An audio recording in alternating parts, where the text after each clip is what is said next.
Hello, everyone. My name is Mina Nabavi, and I'm a program manager with the Education Core with the UAB CounterACT Research Center of Excellence in Arsenicals. Welcome to today's Grand Rounds seminar on the medical and public health considerations of the Beirut ammonium nitrate explosion. For those of you not familiar with our center, it is led by Dr. Mohammed Athar, and the goal of the center is to develop mechanism-based, highly effective medical countermeasures against arsenical chemical warfare agents. Our next Grand Rounds will be on November 2nd at 12 p.m. noon when Dr. Mary Beth Mulcahy presents on chemical accident investigations, the BP oil spill. For those of you involved with the NIH CounterACT program, we are tentatively postponing the NIH Annual CounterACT Research Symposium until June 2022. We will be sure to communicate with the network once those details have been finalized. For more information on the center or its activities, please visit our website at uab.edu/arsenicals or send us an email at as33@uab.edu. On the website, you will find links to recordings of past Grand Round presentations and podcasts. So our speaker today is Dr. Ziad Kazzi. Dr. Kazzi trained in emergency medicine at Emory University in Atlanta, where he served as a chief resident before completing a subspecialty fellowship in medical toxicology at Emory University, the Georgia Poison Center, and the CDC. He is board certified in both emergency medicine and medical toxicology. Dr. Kazzi joined the Department of Emergency Medicine at UAB, and he was here between 2005 and 2008, where he served as a medical toxicologist for the Regional Poison Control Center in Birmingham and the Alabama Poison Center. Currently, he is a professor at the Department of Emergency Medicine at Emory University in Atlanta, as well as the director of the International Toxicology Postdoctoral Fellowship Program at Emory University. He is also the assistant medical director of the Georgia Poison Center and a medical toxicologist at the Radiation Studies branch of the National Center for Environmental Health at the CDC, where he participates in emergency preparedness and response activities.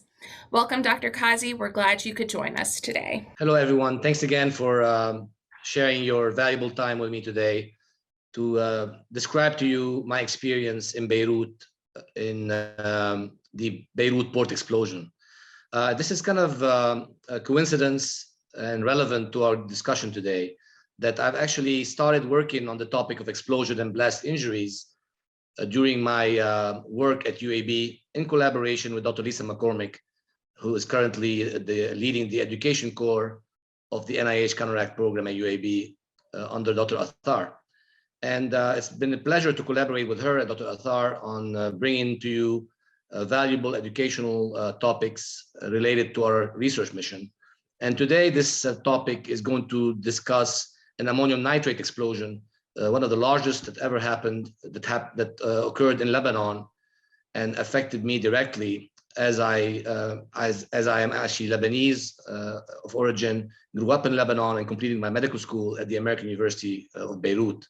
I'm currently actually an adjunct professor at AUB and often teach and work clinically in the emergency department.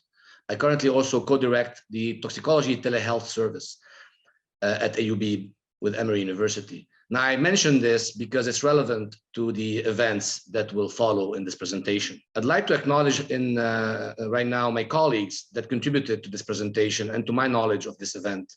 Dr. Evelyn Hitti, Chair of Emergency Medicine at AUB, Dr. Tarwat Zahran, who's the co-director of toxicology service at AUB. I also want to acknowledge Khaddit Beirut, which is a group of academicians and researchers and public health activists who are currently working on mitigating the consequences of this horrific disaster and tragedy in Lebanon. And finally, one of my mentors from Emory, Dr. Tim Davis, who educated me over the years about the effect of explosions on health. At the completion of this presentation, you will be able to describe the Beirut port explosion incident and its aftermath, list the clinical injuries sustained from such an explosion, and look at this from the perspective of toxicologist. As Mina has mentioned, I'm a medical toxicologist and emergency physician. So you will look at this incident through my eyes as an emergency physician and also a toxicologist who specializes in some of the chemical consequences of exposures that may have occurred in the ammonium nitrate explosion. And that will lead us to a discussion of the public health implications of this chemical disaster. For those of you who may not have seen Lebanon on a map, Lebanon is in the Mediterranean. It's a beautiful country with a generous coastline, and then it is bordered by Israel as well as by Syria, and then the ocean to the west. It happened to be on August 4th, 2020, that I was in Lebanon visiting my family. I avoided staying in Beirut because of COVID. At the time, Lebanon had just started to see a peak in COVID cases, having weathered the initial storm of COVID, of the COVID pandemic. In June, we started seeing an increase in the number of cases. So I was in the mountain, spending most of my time with my parents peacefully. On August 4th, I visited Beirut to meet with some colleagues from AUB to discuss research projects, as well as catch up on various other opportunities. So that morning, I drove down to Beirut with my parents, and we have an apartment which is about 2.7 miles away from the actual port of Beirut. In the afternoon, unknowingly to me, there was a fire that was occurring in the Beirut port. Apparently, hangar number 12 had a fire, and apparently this hangar contained some chemicals. At the time, we were unaware of what was stored in that hangar. Later on, we realized that it contained ammonium nitrate that was stored there in 2014, 2,700 tons of ammonium nitrate. So a tremendous amount of this chemical.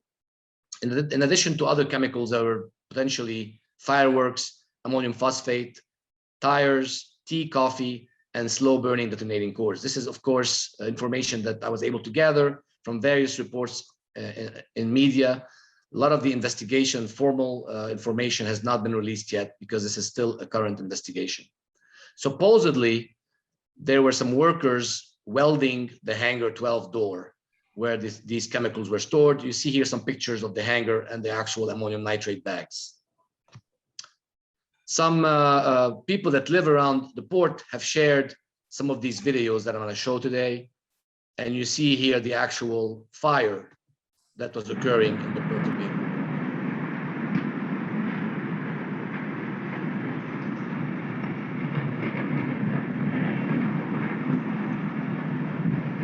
هذا البور عم يحترق، الهنجرات عم يحترقوا، في هنجر كبير عم يحترق. As I mentioned, I was at my home in Beirut, 2.7 miles away, waiting for my sister to pick me up in her car and drive me to a meeting venue, which was 1.2 miles away from the explosion. Fortunately for me, my sister was late. And instead of being there right around the time of the explosion happened when I was still at home. Also, please note that the American University of Beirut Medical Center is 2.2 miles away from the port of Beirut. At about 6:08 p.m., a massive explosion rocked our home in Beirut. We had damage to our windows. The store fronts in on the street level of our building were also blown out. This horrific explosion was something that I've never experienced, despite living through a 15 years of civil war and bombings during my childhood. This horrific explosion injured greater than 8,000 innocent victims, rendered greater than 300,000 people homeless, and killed greater than 218 victims. If you notice in this image here, you see this red smoke. Please take note of this red smoke, as we will get back to it shortly. As you can imagine, the devastation was tremendous in the surrounding area. Please note a little bit some characteristics of the environment where this explosion has occurred, as we will learn some additional facts about analyzing this environment when we are predicting the public health and clinical impacts of this explosion. Notice how you have a large area where you have the ocean, which is a good thing. But then east of the explosion, you notice these long or tall buildings. They are modern buildings. This part of Beirut was reconstructed after the war and has some of the most beautiful and most modern buildings in Lebanon. This is some of the best, most expensive real estate in Lebanon currently. These new buildings were built in neighborhoods that have been occupied by residents for decades. These are old neighborhoods of Beirut, of Gemmayzeh, of Burj Hammoud, etc. These neighborhoods are very popular right now, but really also host elderly people that live in these homes for many, many years. Some of these buildings are very old as well, and their structural integrity is questionable. Many of these elderly people have children that have immigrated outside Lebanon. This is a common thing in Lebanon, where you have an elderly couple with 2 or 3 kids outside Lebanon working in the Middle East, in Europe, or in the United States. So when we look back at this scenario, we will remember the environment where it occurred and try to predict some of the damage that ensued. This is a massive explosion, one of the largest ammonium nitrate explosions ever reported in history. And as you see here, the 1 mile radius, you had a collapse of buildings, and at 2 miles, you have damage. Remember, my home was at 2.7 miles. This is why the damage in our home was limited to the windows and the storefronts. Take a closer look at the streets that were closer to the ground zero of the explosion. Notice these people struggling to seek care. Notice the roads and the rubble and the difficulty in navigating through this rubble if you have an ambulance trying to rescue individuals. This is the entrance to the American University of Beirut Medical Center, where we have a brand new building that we built recently that hosts our clinics.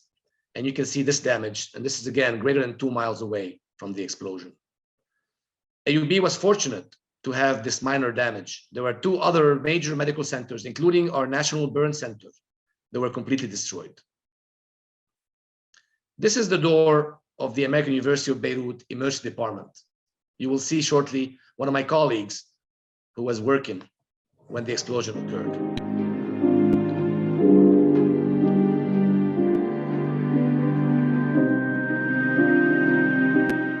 You can imagine the tragedy that followed this explosion. Now, the American University of Beirut Medical Center Emergency Department is a highly functional, highly qualified emergency department with 42 beds and staffed by a mix of American board certified or eligible emergency physicians, as well as non-emergency medicine trained physicians with extensive practice and emergency department experience. So this is certainly a great resource for Lebanon. It also hosts the ACGME International Accredited Emergency Medicine Residency Training Program. ACGME is the Accreditation Council for Graduate Medical Education, and this is an international component of this group that certifies residency programs around the world. This is again where we have our collaboration with Emory University, providing telephonic consultation for medical toxicology. This emergency department annual volume can be as high as 50 or 60,000 visits per year. That day, they saw 400 patients in about 4 to 5 hours. One of the successful steps taken were the use of WhatsApp and the rapid notification of staff to come in to assist. WhatsApp is actually something that really did not get affected during the explosion or after the explosion, and we were able to communicate relatively easily with it. I was able to also communicate with colleagues afterwards about any toxicological concerns using WhatsApp. AUB had the foresight and experience also from previous explosions that they've had to respond to have these WhatsApp groups populated with the relevant individuals that would be called in to respond. The emergency department at AUB also was divided into several zones where various categories of severity were cared for.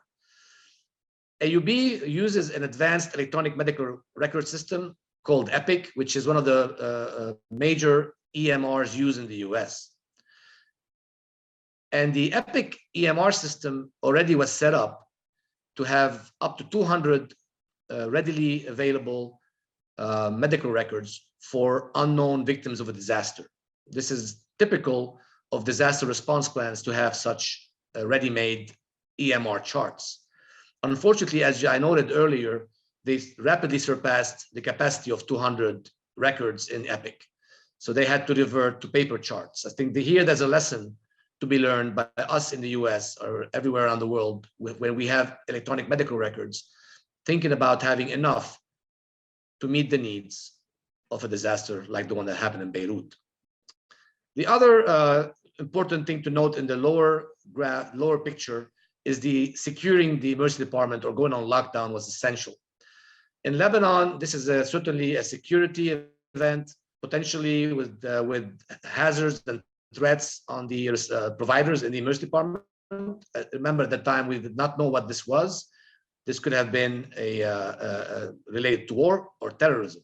So securing your emergency department, going on lockdown was done rapidly, and stationing security officers outside the emergency department would be essential. Also note the issue with the personal protective equipment. Remember, this was during COVID, so all our providers and responders had to don the appropriate PPE. And that was not something simple in the heat of August in Lebanon, wearing this PPE, caring for victims of this explosion, keeping in mind the risk of COVID-19 infections. As a matter of fact, I had the privilege to work in the emergency department about 12 hours after the explosion. And one of the patients that I cared for was there for COVID-19. So remember, these things will not stop coming to your emergency department, even during disasters.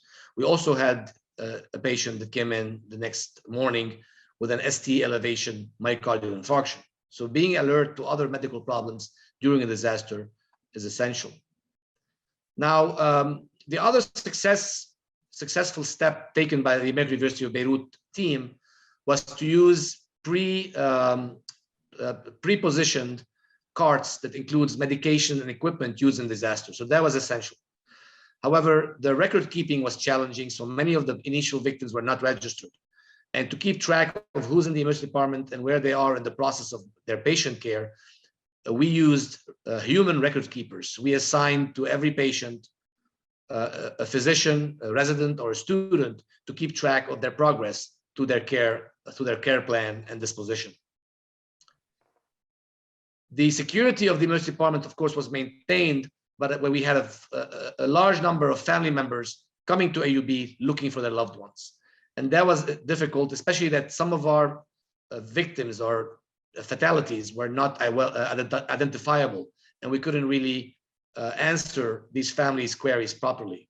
So thinking about this in the US as well, how would we do that? And how will potentially direct these concerned family members to the appropriate resources away from the emergency department to keep the emergency department focused on patient care and life-saving interventions. In Lebanon, also, the issue with the emergency medical services was very important that day. There was heroic work done by our emergency medical service providers, but keep in mind that the majority of them are volunteers belonging to the Red Cross or the Red Crescent volunteer groups. A few of them belong to our governmental civil defense, and a lot of reliance on the military to provide this emergency care and rescue. Along with other hospitals in Lebanon, a survey was performed and showed that we've had over 8,000 injuries and about 12% admitted from these injuries to the hospitals in Lebanon. 534 of these admitted to the operating room. Certainly a massive number of resources will be needed to care for this surge of patients in any emergency department in any country in the world. Now, these injuries were typical injuries that you would see from a high order explosive. And remember, ammonium nitrate is a high order explosive.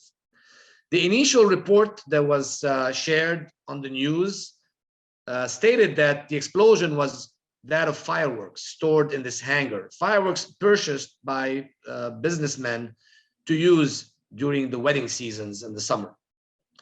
However, to me, it was obvious that this was not the firework explosions. The size of the shockwave and the videos that were already arriving of the shockwave and the mushroom cloud were telling me that this was a high order explosive.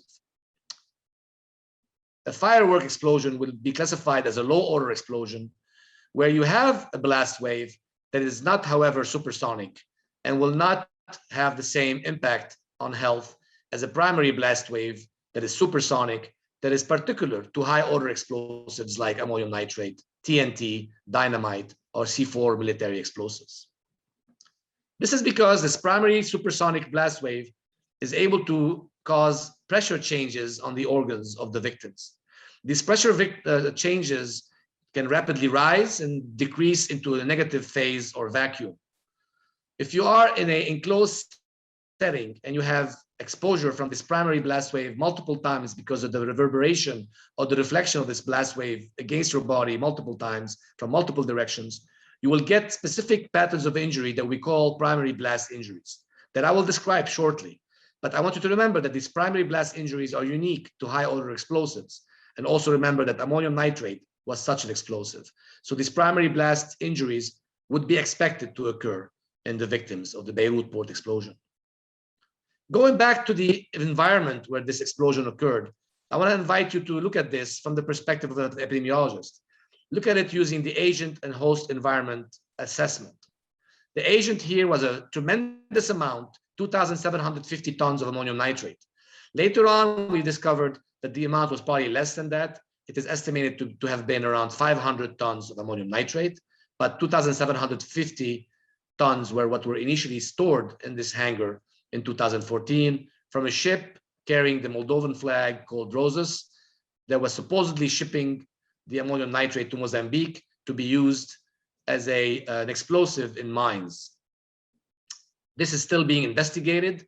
Was this really the purpose of this chemical, or was this chemical shipped to Lebanon for other reasons? This investigation, of course, is still active and incomplete to this moment.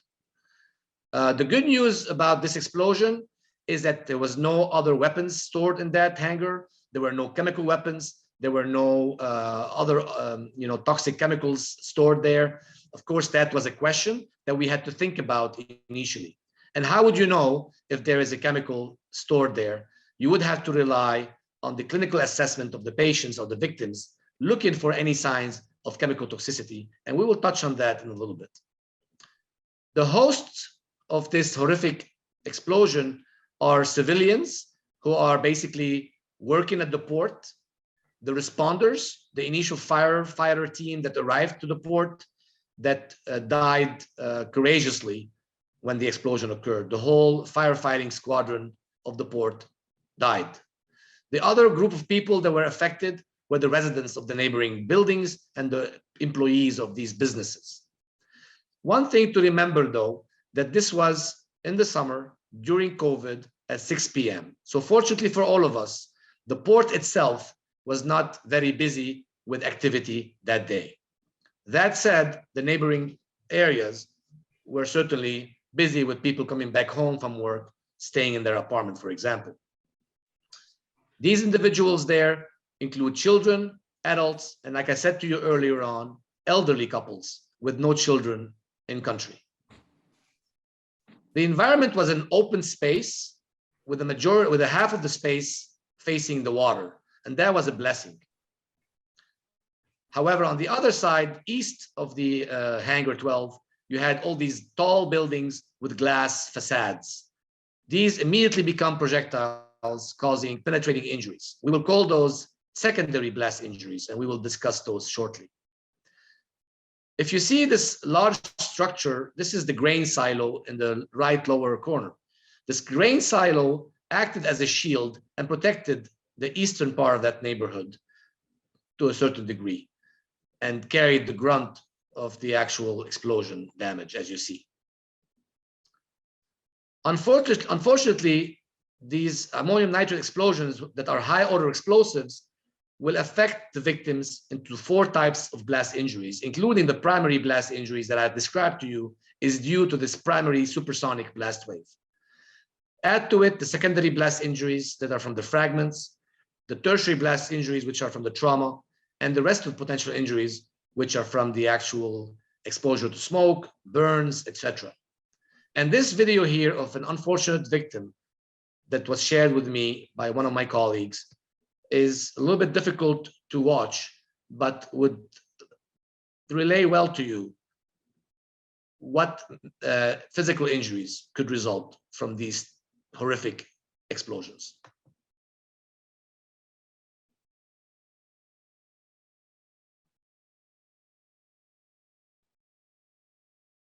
I know this is a difficult video to watch, but I'm going to show it one more time in case you didn't catch it.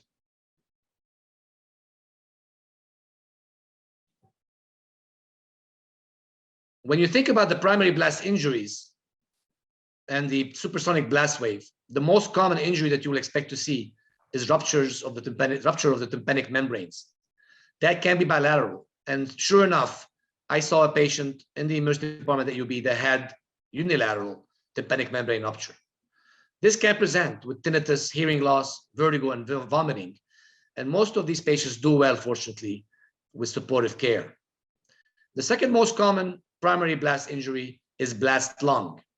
This is usually a fatal injury, but can be seen occasionally in certain individuals who will develop a bilateral pulmonary infiltrates that are symmetric and hilar in location.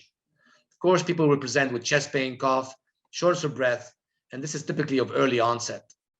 We had reportedly one patient at the UB that developed a blast lung. Also keep an eye out for visceral injuries where the colon can have infarcts, the intestines can have infarcts or hemorrhages or lacerations. These can present, of course, with abdominal pain and tenderness and need proper assessment with CT scans and follow-up. Remember, some of these patients are not able to get a CT scan due to the limited resource and the large number of patients. So a proper abdominal exam, proper follow-up, proper reassessment is essential. And I had the opportunity the next day to see a person who was still in the emergency department being monitored. And I was able to, at that point, obtain a CT scan to exclude a visceral blast injury. Keep an eye out for the eyes, as the globe of the eye can rupture, as well as head injuries. Head injuries, as a matter of fact, were the most common injuries seen in the admitted patients based on the survey that was published in The Lancet that I referenced earlier. Here's an image from the New England Journal of Medicine of a child with a blast lung from Iraq. You notice the bilateral symmetric infiltrates on chest X-ray and CT scan. Moving along to the secondary blast injuries, and these are very difficult to manage because of the number of penetrating fragments that these patients can have, the tedious process to clean these wounds, try to remove these foreign bodies, and dispose these patients. And sure enough, it's not uncommon that these patients will come back to another emergency department or to your emergency department the next day or days later because of a missed foreign body. As you can imagine, they're hard to diagnose, hard to extract sometimes, depending on their location.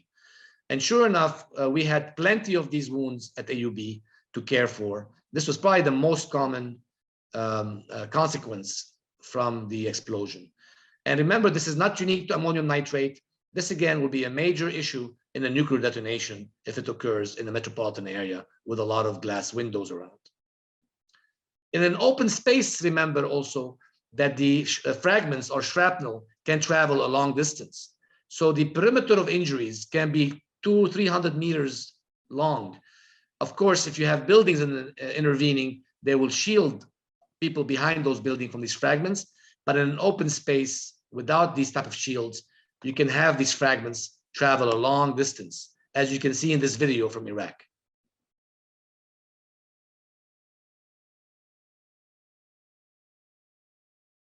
So when you are performing your search and rescue, broaden your perimeter. When you are providing life-saving interventions to people that are injured in a mass casualty incident, when your resources are limited, you must focus on life-saving measures that can make a difference. Remember, patients will either do well without care, some will die despite your care. You want to focus your resources on those that would otherwise die without a life-saving measure. And the three proven life-saving measures in such a disaster, including a blast, are the airway, stopping the bleeding with a tourniquet or with direct pressure, and then relieving a tension pneumothorax with a needle or a chest tube.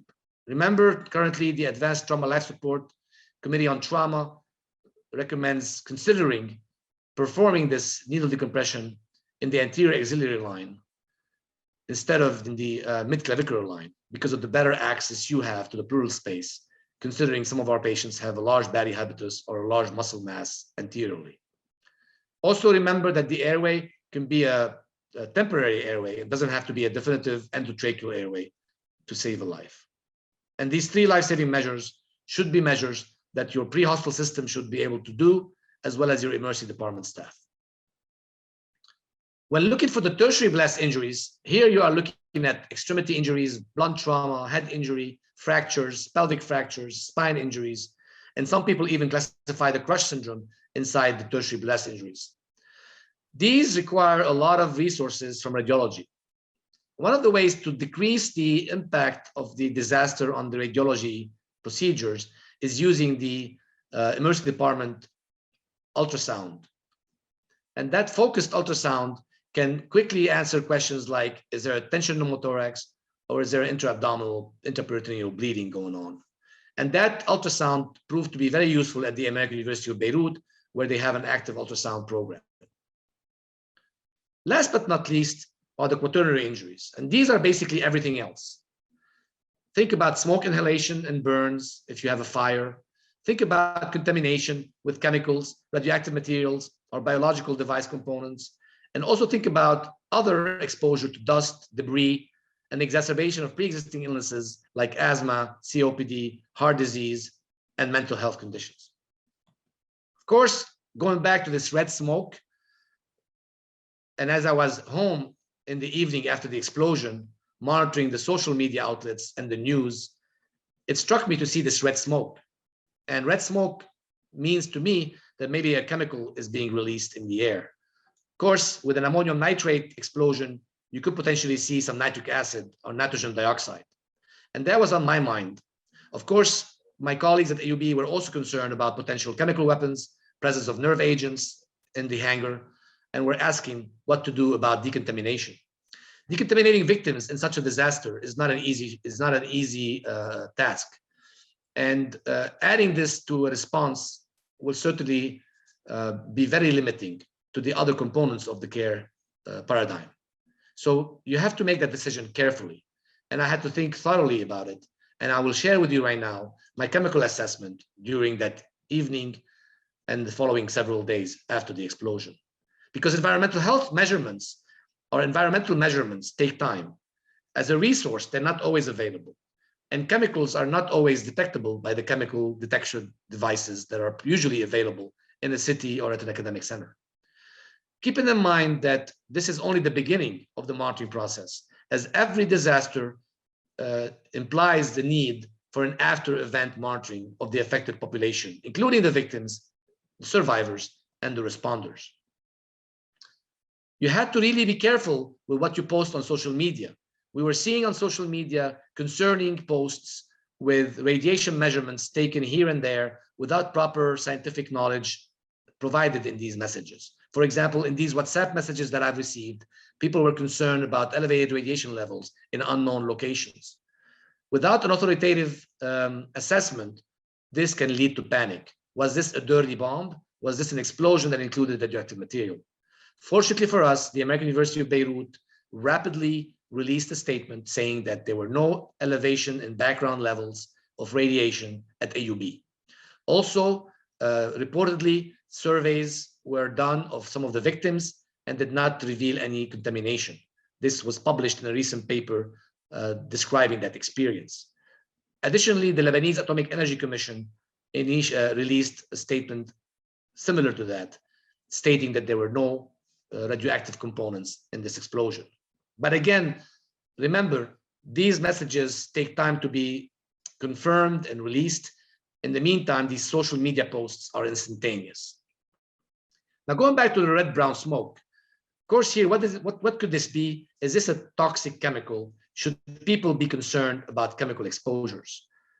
Moving forward quickly, just for the sake of showing this picture that was shared on social media the next day of a potential chemical plume in the Bekaa Valley. Again, all of these cause panic, and the public at this point really, this is the last thing that they need, is more panic. Especially when you post it on Facebook and you try to be scientific about it, and you start talking about the issues related to the smoke and the chemical exposures that are secondary to this smoke. Now, of course, some of the messages may be accurate, that yes, there's debris, there's dust, there's particulate matter that is potentially has health implications, especially on people who are asthmatic or with other comorbid conditions. But we shouldn't be raising panic in terms of chemical exposures before really looking at what is going on and what we are seeing in the victims and what toxidromes we are detecting on the scene as well as in the emergency departments. So what I did personally was contact the emergency department that night and ask if victims were suffering from signs and symptoms of a chemical exposure. For example, are they having cough, shortness of breath, and pulmonary injuries without having any trauma? Were they having some sort of cholinergic crisis that you would see with an organophosphate or a nerve agent? Were they vomiting, having diarrhea, salivation, lacrimation? Were they fasciculating? Were they having muscle paralysis? All of these are clues for potential chemical toxicity. And none of these victims were having these signs and symptoms. So that was very reassuring to me. I also started looking into the potential derivatives of ammonium nitrate explosions. And of course, yes, you could release some nitric acid, which would look like a red brown smoke. You could also release nitrogen dioxide. But luckily for us, these chemicals are very irritating. And if they were occurring, we would expect to see the patients suffering from irritation to their upper airway, the mucous membranes, as well as their lower airway, depending on the dose that they've been exposed to. But we were not seeing that in the emergency department. This is what led me to conclude that the majority of the ammonium nitrate detonated and released nitrogen and oxygen gases, as opposed to going through the first reaction that releases nitric acid. Now, possibly there was some nitric acid released, but it was probably small in amount, or the concentration was low and was dissipated in the environment, hopefully towards the ocean. I also used previous experience and lessons from the past. As you know, ammonium nitrate has exploded in the past. In Texas City in 1947, as well as in Oklahoma City in a terrorist bombing with Timothy McVeigh, in Toulouse, France in 2001, in Tianjin, China in 2015, as well as in West Texas in 2013. And none of these incidents required acute chemical toxicity management. Of course, there was some environmental monitoring that were performed in many of these incidents, potentially some contamination of water in China, for example, but nothing acutely relevant to the care of these victims that are traumatically injured in the emergency department. And therefore, the importance of carefully drafting your public message is key in this response. And unfortunately for Lebanon, we did not have a proper public information officer communicating to the public about these hazards. It was all left to social media, news outlets, and experts who are academicians, often providing their opinion, their assessment. One other thing that I wanted to share with you, that there were little chemical exposures. As you see here, these responders are near the explosion site, flying over the fire without PPE and not developing any toxicity. If this was a chemical release, these people will be having shortness of breath, cough, shortness of breath, burning in their eyes, and will not be able to be there.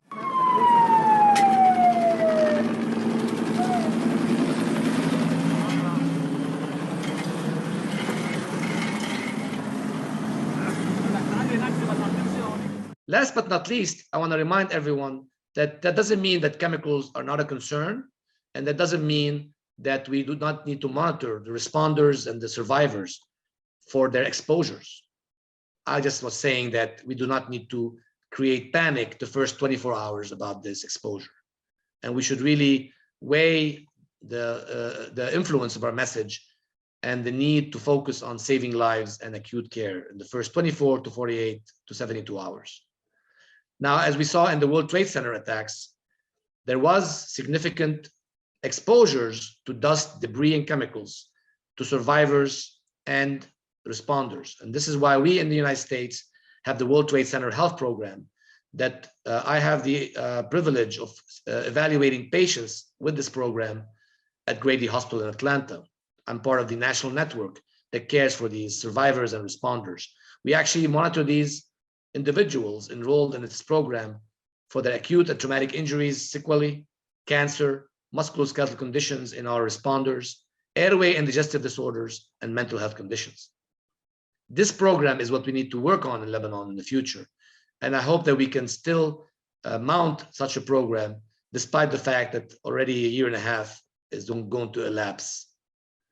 Also hope that in Lebanon, we have further attention, urgent attention to chemical safety, as well as chemical security. And remember, these two things are different.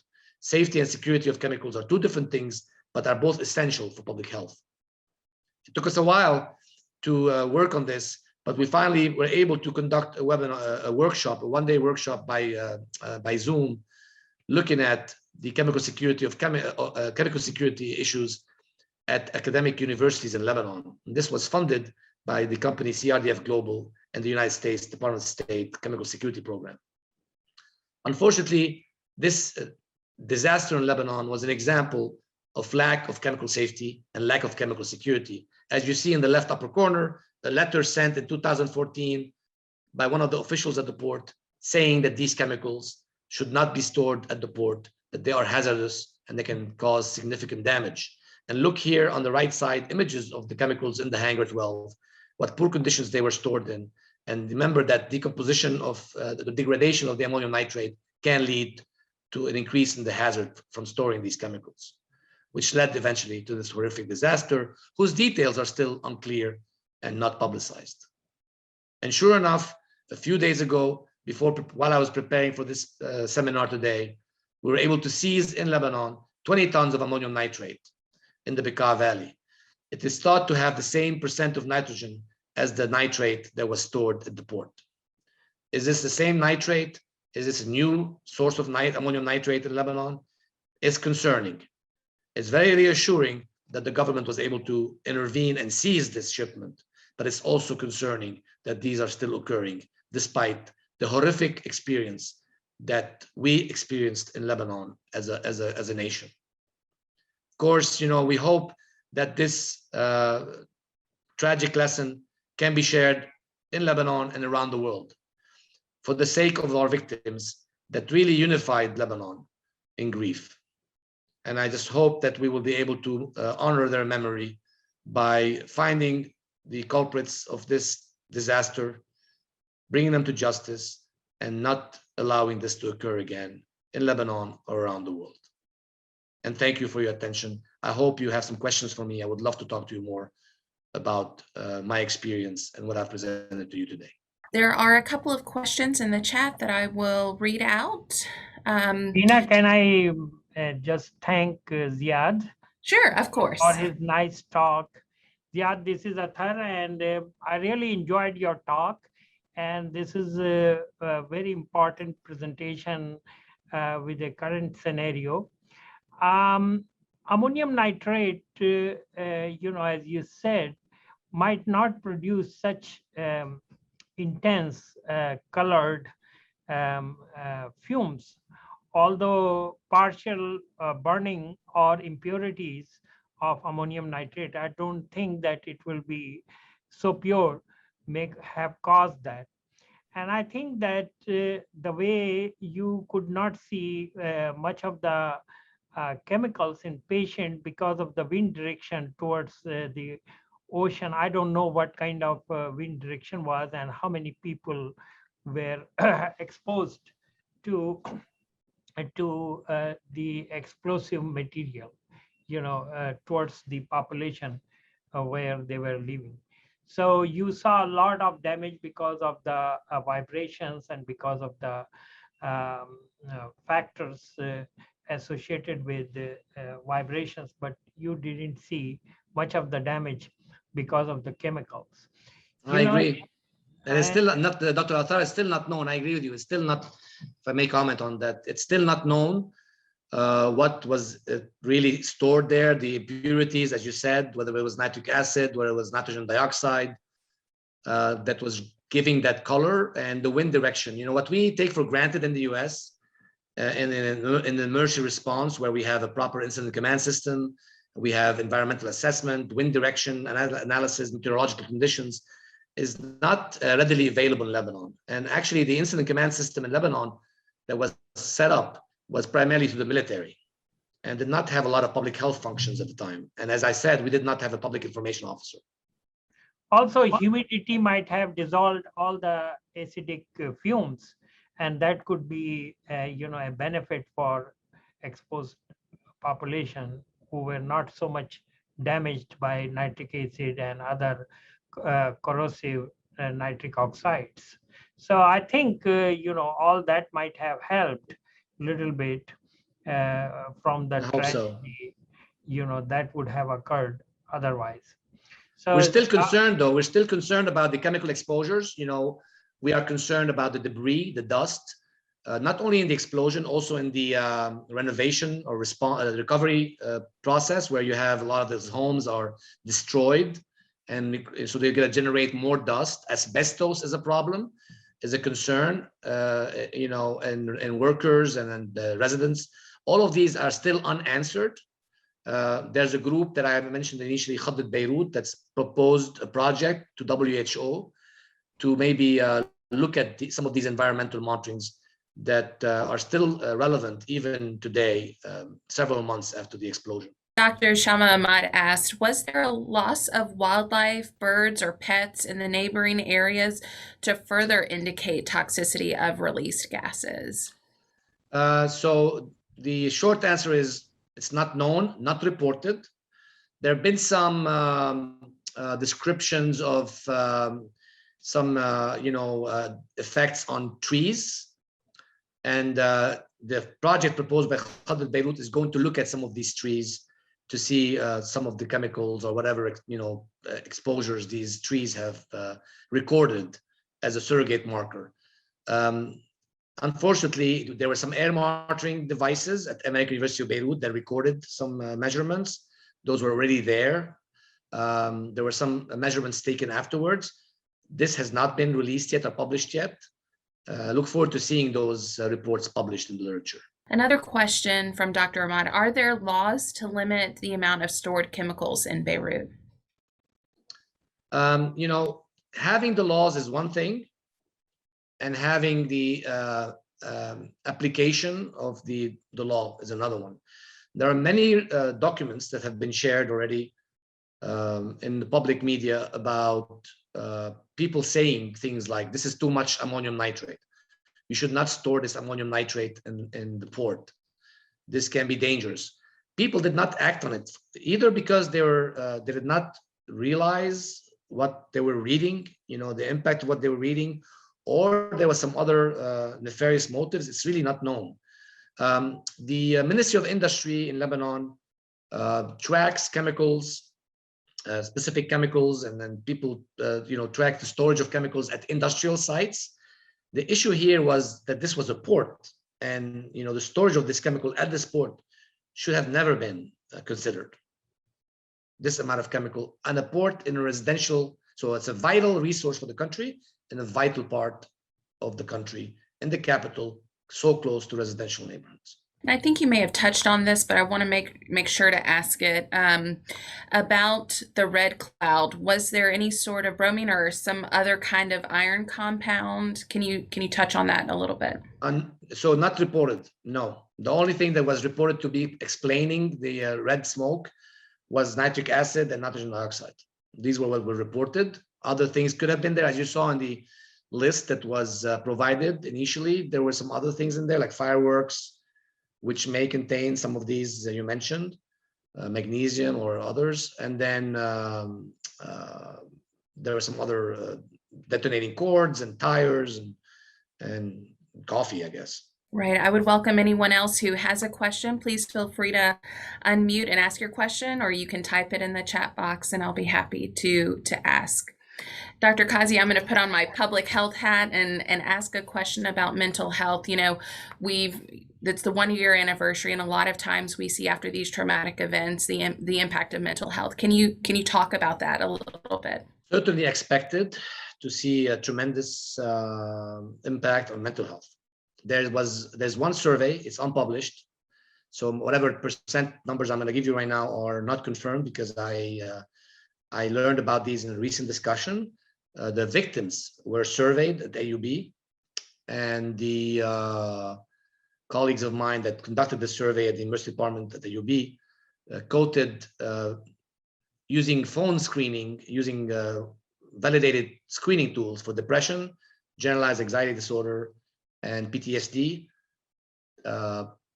In that cohort of victims that survived the explosion that were cared for at the UB, greater than 70%, even greater than 90% for depression, 97%, if I remember correctly, for depression, screen positive. And one question that would be interesting to look at is another survey. That survey was done within 2 to 3 months after the incident. We plan on repeating this survey, hopefully in November, and we are collaborating together on this. We're also collaborating on potentially trying to understand what is the baseline prevalence of these mental health problems in a country like Lebanon that has been unfortunately plagued with disasters, economic hardships. Remember, this is occurring in the backdrop of COVID-19, a historic economic collapse of historic precedents, according to the World Bank. One of the worst economic collapses in history is happening now in Lebanon. So what is the baseline prevalence of these mental health diseases? Also looking at, I'm particularly interested in looking at the aerodigestive aspects like we did in the World Trade Center registry, and then looking at the disability. So I hope to be able to do that. I hope to raise awareness about this also in the international community. We must all make an effort to learn from this disaster, because again, they can occur, they have occurred, they probably will occur again. And we have an opportunity here to learn more about this and try to prevent it or respond to it better in the future. Dr. Athar, did you have a question? So I just had a comment just to tell Ziad that my mentor, Dr. Bickers, he is the chair of a governing body. He recently stepped down because he became 80. So he was the chair of the governing body of University of Beirut Medical Center. He was the one who was responsible for recruiting Mohammed, who is the chief of a medical center from Harvard, and his wife. And his father was one who initially supported, he was a gynecologist over there, and he served for many, many years and developed some of the key facilities in a University of Beirut Medical Center. So I hope you all get to visit Dr. Athar one day. AUB is a beautiful campus. Lebanon is a beautiful country that is enjoys life and peace and love. And we hope that we can host you all there in better days in the future. Thank you. Thank you. Dr. Ziad. Yes, sir. This is, thank you for providing a very exhaustive account of the first-hand account of this explosion. My question is that in the other places where the ammonium nitrate explosions had occurred, is there any reports of any long-term effects? I know Meena asked about the mental health effects, but is there any other effects that have been reported or known? I particularly looked, Dr. Athar, I particularly looked at the toxicological impacts, and I did not find any. So none for toxicological.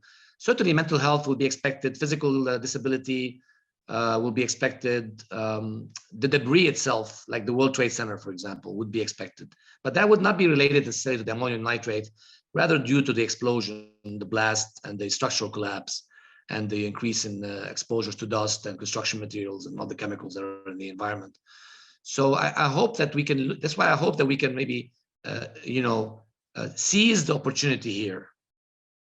In this ammonium nitrate explosion, we already have a cohort of exposed individuals. We also have a cohort of responders. I hope that some academicians would rise to the occasion and conduct some assessments of these cohorts. It's not too late. I know it is late. We should have started several months ago, but COVID has not been easy to deal with. Also, the economic collapse in Lebanon is very difficult to fathom. So, maybe now, although we're greater than a year from the event, we can still assess, because we know who these victims are. We have contact information for many of them. We can really recreate an exposure cohort, but we do need the support of the international community. Lebanon will not be able to do this. We need the academic and financial and advocacy support of the international community to achieve that. And currently, WHO, I think, is lending a hand. And I hope that the US as well will do that in the future. Well, we are at the top of the hour, so I just want to thank you, Dr. Kazzi, again for speaking with us today. This was an excellent presentation, and appreciate all of your work. Thank you for the opportunity to use your platform. Wonderful.